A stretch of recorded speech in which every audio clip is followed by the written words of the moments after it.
Some people weren't meant to blend in. Some people were born with a heart that feels deeper, sees clearer, and refuses to accept the lies they were raised in. If you've ever been the black sheep, the one who felt everything, the one who carried the weight no one else would acknowledge, you're not broken. You're an empath. You're chosen. This is your place, your clarity, your awakening. Welcome to the Empath Code. Messages for the ones who see what others fear and rise from what others deny. Let's begin.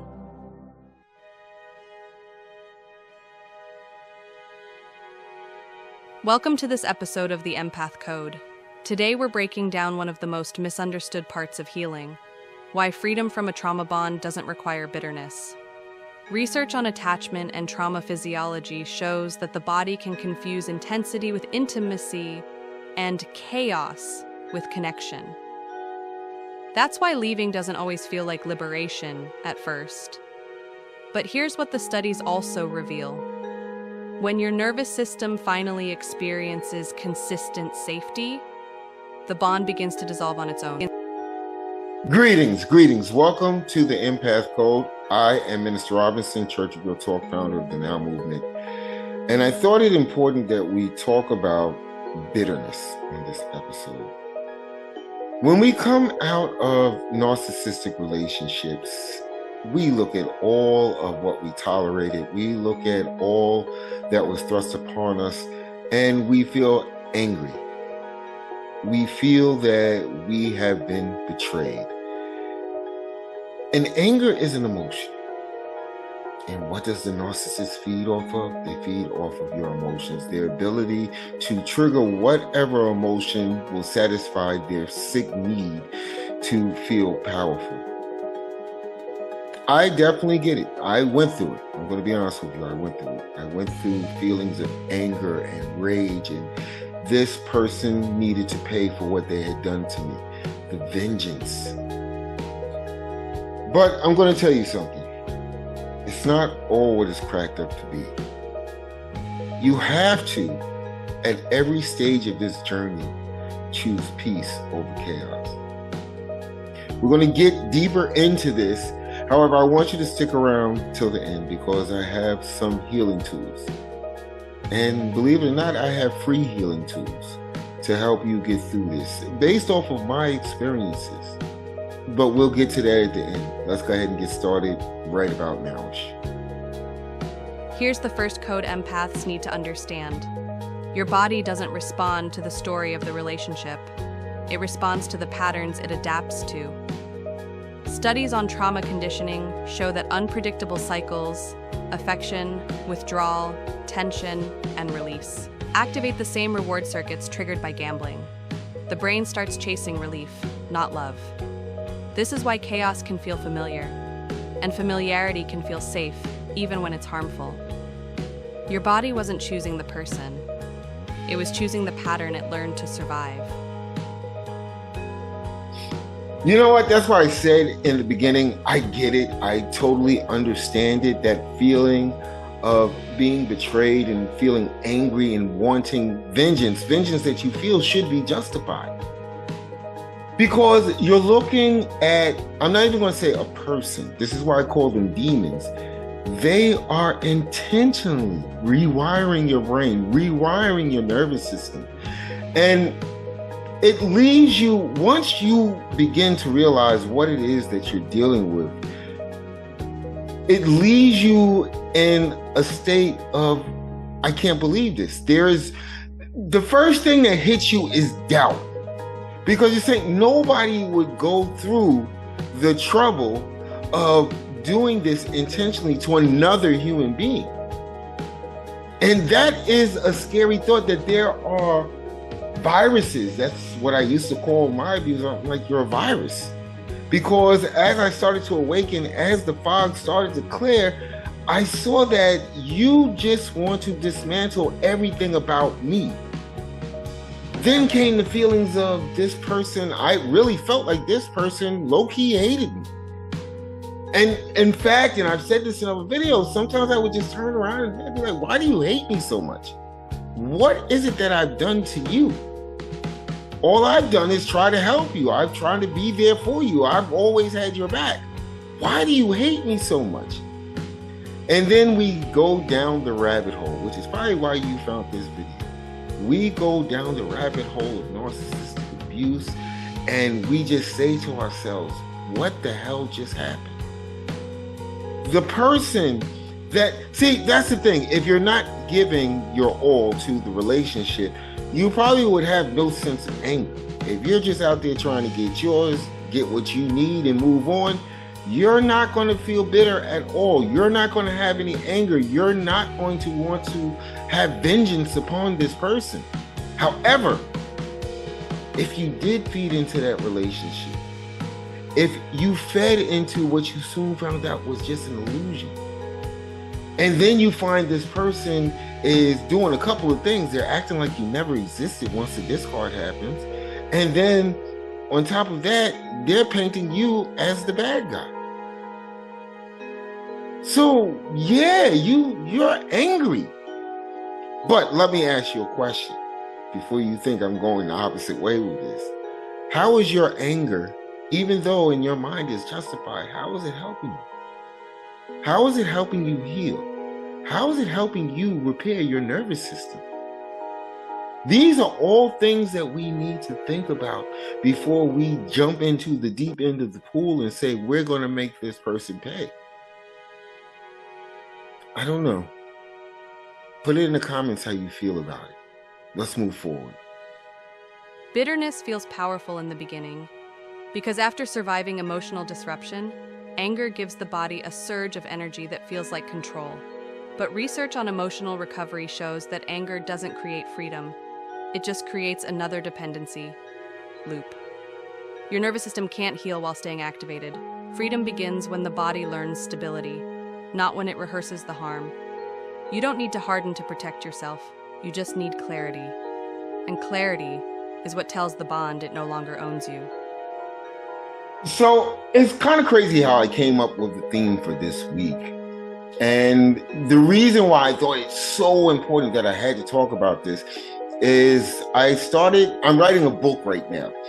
So what I have to do is I have to always ground myself because I have to, I guess, go back down memory lane with the narcissist, because when I write these books and then convert them into audiobooks, I want people to understand. I want people to have that word clarity about what is going on in their life. And if I don't share my experiences, it kind of takes away from the meaning of the book. This is why we have the Healing Library, and this is why I try to get a book out like at least every 2 months as time permits.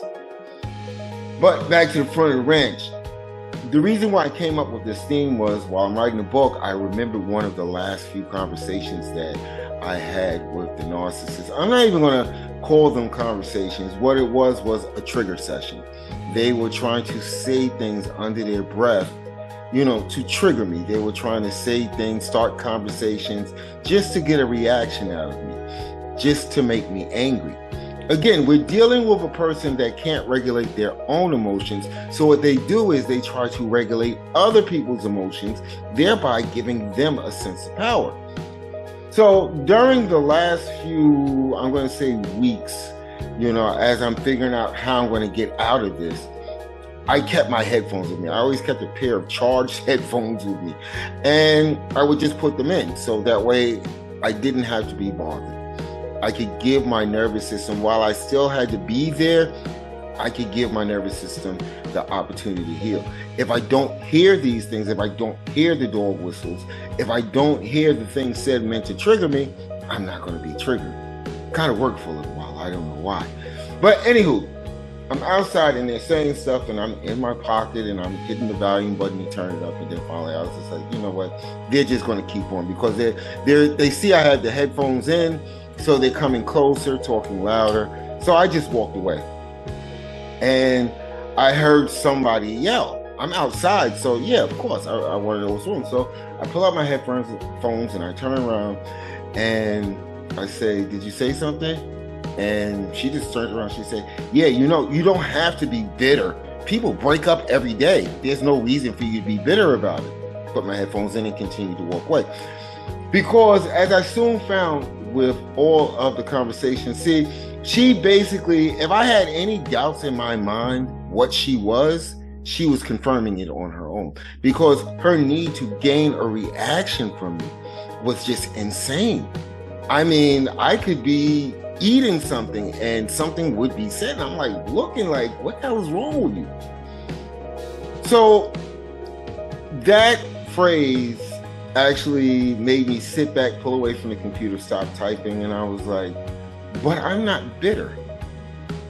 And from the outside looking in, if you see all the actions, that's why I have to do videos about parental alienation. It's not to smear that person's name. It's not to get revenge. My job, my goal, my purpose is to enlighten others so that they don't find themselves trapped in these same situations. It's almost like escaping. You get captured, you escape, and you just lock all the doors behind you, and you're not going to help anybody else get out. I'm not that person. As I found out what it was that I was going through, I did a couple of things in my mind. I said to myself, I was like, okay, this is the universe telling me what the hell I'm here to do. Okay? Because I'm going to be honest, everything kind of flowed. I wrote the book No More Chains because I was actually learning so much about narcissistic abuse. And I wanted to, in a way, I needed something to focus on to control my anger, because I was livid with rage. Every day that I had to see this person, I was so upset. And then I'm finding out all the manipulation that's going on behind my back, financial manipulation, everything that's going on behind my back. You know, they're triangulating me against people. You know, people giving me the side eye, and I'm like, I don't even know you. You know, she's having secret conferences with people. You know, there was an incident that involved my daughter, and I'm trying to hit. No. Let me just speak to her. I'll get it settled. Don't worry, and then I'll tell you what happened. Comes out, doesn't tell me anything. So I'm sitting up here, and I'm saying to myself, I have every right in the world to be bitter. But as the Now movement began to grow, I'm saying to myself, I'm like, there's somebody out there that's ruining their life right now because they're angry and they can't control their anger. And the narcissists, as silly as they are, is in order to get supply, they will go ahead and trigger you as much as humanly possible, beyond humanly possible. So I had to come to a realization of, did I want to be in control of myself, or did I still want someone to be able to control me? Think about that for a second. Think about that. You, a sentient being, should have control of all aspects of your life. There should be no one, and I mean this literally, no one should be able to come into your life, into your circumference, and control, at the bareness, control how you feel. Think about that for a second. Let's move forward. Here's the breakthrough most survivors never learn. Safety isn't the end of the healing process. It's the rewiring process. Neuroscience shows that when the body experiences consistent calm, stress hormones drop, and the brain begins pruning the pathways that once linked danger to connection. The bond weakens not through force, but through lack of fuel. This is why stillness feels uncomfortable at first. Your system is adjusting to a new baseline. But with every quiet moment, the bond loses its grip. And once again, she beat me to the punch. That's what I think this is why we do these videos. I think that's why these videos are so important. Notice the calm is what's important. See, anger, it's one of those ego-driven emotions. At the end of the day, anger is always ego-driven. Someone has hurt me, someone has betrayed me, someone has slighted me, and it makes me feel a certain way.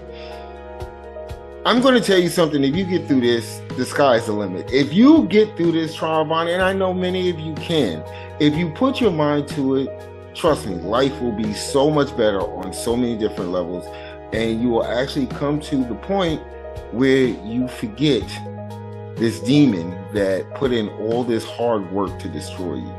Because you're going to rise, you're going to become better. But the important thing is that you have to find yourself living in a constant state of calm. even, I mean, you should continue living in calm throughout your whole life. To be completely honest with you, I mean, it's not a bad thing. However, in the beginning, once you break free, calm is so important. And I had to find this out the hard way. There were nights that I would wake up in the middle of the night just furious. I mean, literally furious. Meaning that I don't know where my mind would have taken me to. But it didn't help. It just gave me another restless night. Now I'm all jittery the next day because I'm exhausted. And it didn't help anything.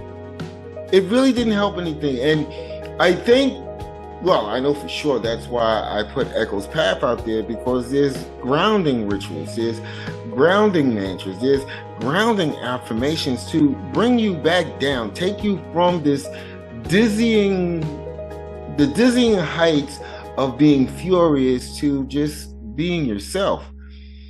At the end of the day, when you look at it, if you really want to get revenge against your narcissistic abuser, your, as I like to call it, my personal pet demon, if you really want revenge, I'm going to tell you, based on their psychology and the way that they work, and regrettably, I can actually put them all in one bunch because they all have the same crazy mindset. The easiest way to get revenge is literally becoming the best version of yourself. Believe it or not, this is going, if you get angry at them, if you send them angry texts, if you yell at them on the phone, if you go to court because you're taking care of your children and you just, you lose it, you lose control, and the bailiffs have to pull you off of them, that's not helping anything. In fact, what you're doing is you're actually signing off on all the lies that they told about you. This is the reason why they play these psychological games. They are, I honestly used to think, I was like, wow, as I found out about how they basically run psyops, as I found this out, I was like, they could actually go work for the CIA and be like the best agent ever. I mean, they have no freaking, there's no empathy. They don't care about anything but themselves. They think that they're better than everybody else. They think that they know everything. And they have no problem playing with somebody's emotions. I mean, to be completely honest with you, as I found out more about this, the physical intimacy doesn't mean anything to them. It really does. And that's not me talking. Honestly, I think I'm pretty good at what I do, but it's just a means to an end for them. So why not go out there and become like a secret agent? I think we'd be #1 in the world if we just had like a team of CIA narcissists running the show. However, you'd have to get rid of them before, that would be like one and done missions. I digress though. But this is why it's important to keep calm, because while you've been in this relationship, you have been rewired to wait for extreme highs and suffer through extreme lows. And your nervous system has basically adapted to that. Your nervous system says, okay, this is how life should really be. And the narcissist keeps you in the fog so that you never question your nervous system. I don't know about you, when I was a kid growing up, I used to watch the old Lost in Space, not the Netflix show, the old one back, I think it was in the 70s. I used to watch it. And crazy Dr. Smith. Dr. Smith, he was basically a narcissist when you think about it. He cared about nothing but himself. He didn't care who he threw under the bus, including Billy, that always had his back. He just didn't care about anything. And if you look at your nervous system is like the robot. Remember the robot, whenever, there would be a threat or danger around, the robot will go, danger, danger, Will Robinson, danger, danger. And you would, Will would turn around and he would be like, what robot? What's going on? And the robot would try to explain to it. However, Dr. Smith, being the narcissist that he was, and the robot being the nervous system, sometimes Dr. Smith, before the robot could talk, would just pull out the battery and tell Will, don't worry about it. That's what the narcissist does. That's how they control your nervous system. They love bomb the hell out of you. They make you feel like you're the most important person in the world, so that when your nervous system starts screaming, saying, danger, danger, this isn't right, there's something off about this, the love bombing will take care of that. That's essentially pulling the battery pack out of the robot or out of your nervous system. I don't know. I'm going way too much into this whole Lost in Space thing. I think I might try to see if YouTube has some old episodes. But anywho, let's move forward. Freedom from a trauma bond doesn't show up all at once. It appears in small, consistent shifts, signs your nervous system is choosing you over the pattern. Psychology research calls these micro-restorations, moments when you pause before reacting, when you no longer feel responsible for someone else's emotions, when your body stays steady in situations that once triggered you. These aren't minor changes. They're proof your system is reorganizing around peace. Freedom becomes real the moment you trust those shifts. So I guess this is the thing that I like to talk about. Been liking to talk about this for years. Baby steps. Your healing journey, first of all, you have to be kind with yourself. You have to, because healing actually starts when you forgive yourself. I get it, you're angry. This is why you're bitter. You feel that you've been hoodwinked, you've been bamboozled, you've been tricked, you've been taken advantage of, and that hurts. So first you have to give yourself grace. The next thing is you have to literally take it like an AA meeting. You got to take it one day at a time, one step at a time. This is a long and hard journey. And this is why I call them demons, is because they know it's going to be a long and hard journey. But see, you've got something different in you. You're an empath. Okay?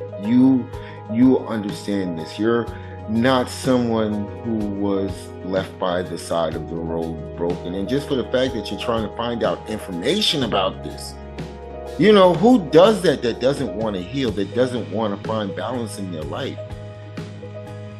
When I first started my healing journey, I really thought I was making no progress. I really thought that I was making no progress whatsoever.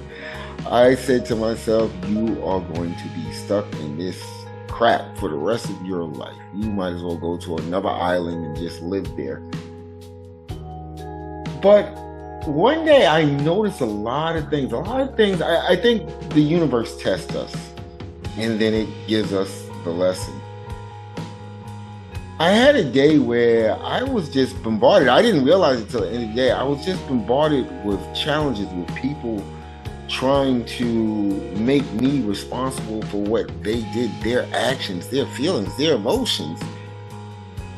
And then, of course, I had to deal with my pet demon, because I got kids with me. So I had to deal with them. And it was like, I was just calm. I didn't, the anger, the clenching of the fist, it was gone. It was just like, I just need the information, and that's it. I'm not going to argue with you. I'm not going back and forth with you. And I think that was one of the boundaries I set. Was they sent me a text like, why can't we speak on the phone? It's like, because you don't want to speak on the phone. You want to argue, which is, I guess, narcissist CIA speak for you want to trigger me. So I was like, anything that you need to say can be sent via text or email. So I don't have time for anything else. And I didn't feel one way or the other about it. There was no stress involved in it. Once you realize that your peace, your well-being, your healing, fixing your nervous system is your number one priority, you're on your way. You're on your way to be healed, to let go of this. And I'm going to tell you, if you don't have kids, get out now. Okay? Yeah, I mean, even with my children, I'm going to be completely transparent with you. Even with my children, it tears my heart to pieces. It does. And I know my pet demon is going to see this. It tears my heart to pieces, because I'm one of those people, I just love the hell out of my children. I do. And I want the best for them. And I'm one of those parents that want my children to do better than me. My sons have they've achieved that. They do all the stuff that I dreamed of doing when I was their age. And that's a good feeling. However, again, I can't be drawn in. I can't I can't let my nervous system be taken hostage again. So yeah, I'll just have to deal with that pain. I'll just have to transmutate that pain into purpose and help somebody else that's going through it. And that's not a bad thing. That's not a bad thing. I get it. A lot of people with your kids, but why would you intentionally put yourself on the front line of a conflict? And you haven't even served in the military. And you're just going to say, there's a conflict over there, and I'm going to do my duty, and I'm going to go fight. By the way, how do you take the safety off of this? Why would you do that? There has to be a way that once we are all healed, once we've dismantled their mask, once people see them for who they truly are, this is when karma kicks in. And if you've got nothing else to hold on to karma. If you're struggling, if you're hitting those roadblocks in your healing journey, just let karma handle it. You know, how do the people say, let go and let God? There's always the controllables and the uncontrollables, and I think I talked about that in the last segment. You should be able to control yourself. You should be able to regulate your emotions. Until you joined this circus of narcissistic abuse, you were actually pretty good at it. Yeah, you wasn't perfect, but you was pretty good at it, and you didn't have something tearing up your nervous system. What I want to talk about, and thank you for making it all the way to the end. What I want to talk about is the churchofrealtalk.com. We have what we call the Healing Library. These are these books that I write. Right now, I'm writing Dancing with Demons, My Journey from Hell and Back, which I find myself pulling away from constantly to ground myself, because the shit show behavior that went on in that relationship, to this day, a lot of it I can't believe, but you know what? Whether I believe it or not doesn't mean that I can't stay peaceful. So all of those books, and a lot of it, I share myself in those books. I share my experiences, what I went through, how I overcame them. I share all of this in their audiobooks, and they're completely free, and they're hosted by 11 Labs. So I don't even get your email address. So it's not like a real funnel. It's just a way for you to be able to heal. Of course, Now TV, you know, we have Survivor Story Saturdays, we have The Breakdown, we have the Empath Code, we have stuff for tech stuff for survivors, you know, because tech has actually helped me a lot. Because I like to learn stuff. It makes me feel good when I learn something new. So tech has helped me through this journey a lot, if only to help me learn how to get the Church of Real Talk built. So yeah, that's always a free resource. I don't need your email. And there's other ways that you can help. Feel free. We do have text-based support, as well as Zoom one-on-ones. So we're going into the new year full blast. I sit on another board for another organization, but I'm going to tell you guys, this is my purpose. Okay, I give 100% to everything that I do, but the Now movement is my purpose. So I made that clear to the person as soon as I signed the paperwork. I was like, the Now movement moves forward. So with that being said, stop by Church of Real Talk. Share this video with someone who might find it useful. Okay, that you might not be going through it. You might just be being nosy. Or you might just be part of the Brian Monkey team to see what I'm talking about this week. But if you do know somebody that's going through, or you suspect they're going through narcissistic abuse, share these videos with them. If you don't, share the Healing Library with them. You know, when knowledge is free, that's really a good thing. It really is a good thing when knowledge is free. But what's even better is if it brings you clarity. With that being said, Minister Robinson, Church of Real Talk, founder of the Now movement, no other way but forward. And the reason why I do everything that I do, love you guys. Keep healing, stay powerful. You don't have to walk through this alone. Healing becomes clearer when you have steady support. Someone who can help you see the patterns, name the shifts, and remind your nervous system what safety feels like. If you ever need guidance in the quiet moments, our text support line is here for you. And for those who need deeper clarity, one-on-one coaching sessions are available. Freedom without bitterness is possible, and you deserve support on your way there. If your mind still feels loud after everything you've learned, you don't have to carry that alone. We offer empath clarity sessions, 30 minutes of grounded perspective. Not therapy, just steady support. Sometimes one calm conversation is all it takes to stop the spiral and take your next step forward.